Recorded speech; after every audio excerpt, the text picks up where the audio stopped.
Koliko puta ste prošli pored mosta s kipovima, zastali kod fontane leda ili vidjeli skulpturu Bacač diska, a da niste razmišljali ko je njihov autor? Iza ovih prepoznatljivih simbola Tuzle stoji jedan od najvećih bosansko-hercegovačkih vajara, Franjo Leder. Rođen je 1905. godine u Tuzli. Već kao dječak pokazao je izuzetan umjetnički talenat, zbog čega odlazi na školovanje u Zagreb. Tamo završava Kraljevsku akademiju za umjetnost i umjetni obrt. Njegov dar prepoznao je i veliki Ivan Meštrović, koji je za Ledera govorio da posjeduje vanserijski talenat. Po povratku u Tuzlu, Franjo Leder stvara djela koja će postati trajni dio identiteta grada.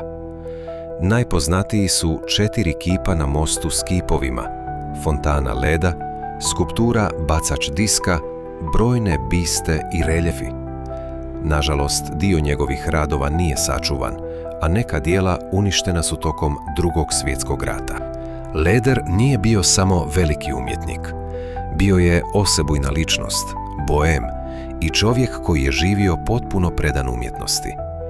Njegov život nije uvijek bio lak, ali iza sebe je ostavio djela koja i danas svakodnevno susrećemo na ulicama Tuzle. I zaista, zbog toga ga mnogi nazivaju svjetlonošom ovog grada. Umjetnikom koji je kamenu udahnuo život i Tuzli podario njene najprepoznatljivije simbole. Možda upravo zato, kada sljedeći put budete prelazili most s kipovima ili zastali kod lede na Slanoj banji, nećete gledati samo skulpture. Gledat ćete nasljeđe Franje Ledera, umjetnika čija djela i danas pričaju priču o Tuzli.